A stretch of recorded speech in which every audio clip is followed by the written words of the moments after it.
कमरुद्दीन, एक शाद मिजाज और इल्म की प्यास रखने वाला नौजवान, हिमालय की गोद में बसे एक छोटे से देहात में रहता था।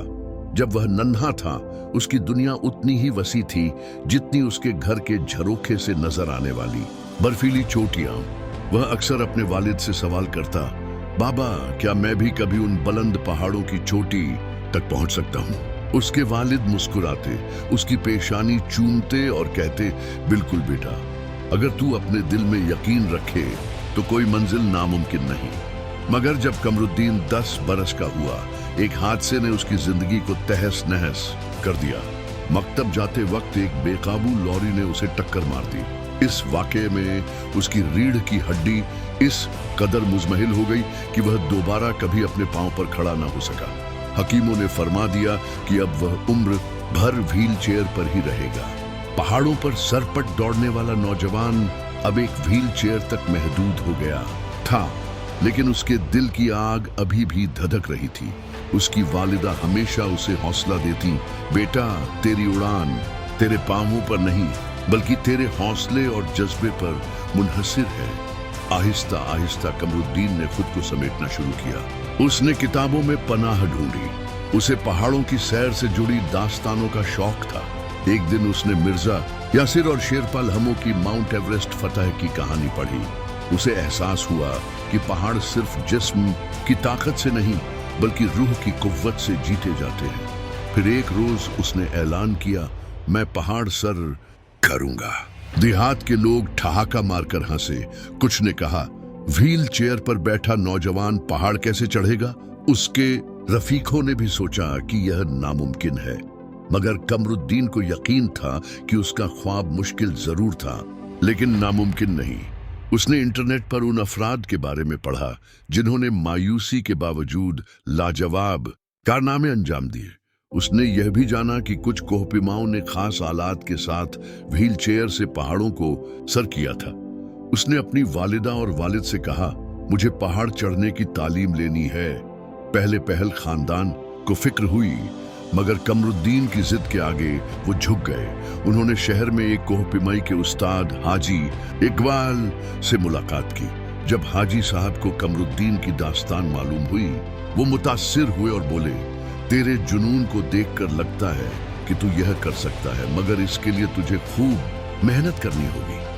कमरुद्दीन ने तालीम शुरू कर दी। उसने अपने हाथों और कंधों की ताकत बढ़ाने के लिए मशक शुरू की।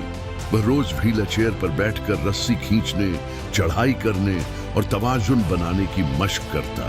चंद माह बाद हाजी साहब ने कहा, अब तू एक छोटे पहाड़ पर चढ़ने के लिए तैयार है। कमरुद्दीन ने अपने देहात के पास मौजूद एक पहाड़ी को चुना जो तकरीबन 3000 मीटर बुलंद थी। यह एवरेस्ट तो न था, मगर उसके लिए यह किसी आली मंजिल से कम न था। उसके कोहपिमाई दल ने एक खास व्हील चेयर तामीर की जिसमें बड़े पहिए और रस्सियां थी। कुछ रफीक और उस्ताद भी उसके साथ थे जो जरूरत पड़ने पर उसकी मदद कर सकते थे।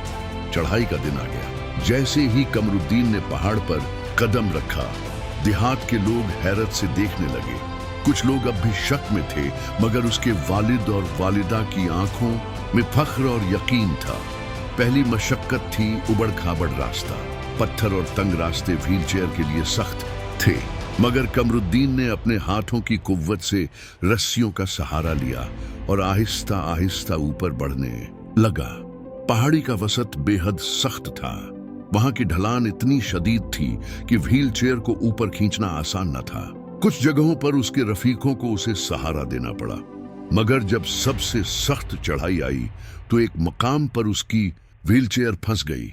हाथों में दर्द हो रहा था, सांसें तेज थीं।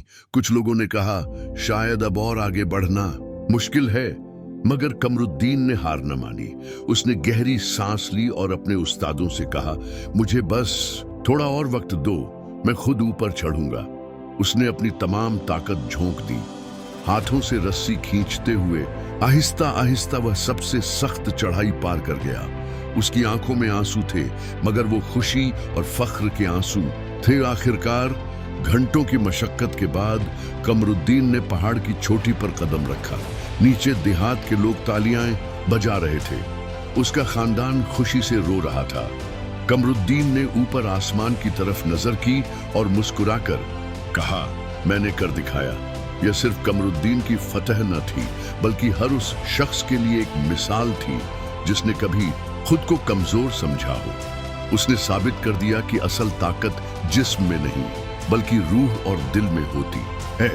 उसकी दास्तान एक ऐसी इबारत बन गई जो सुनने वालों के दिलों में देर तक गूंजती रही और हर सुनने वाले को यह एहसास दिलाती रही कि ख्वाब अगर जज्बे के साथ देखे जाए तो कोई मंजिल दूर नहीं।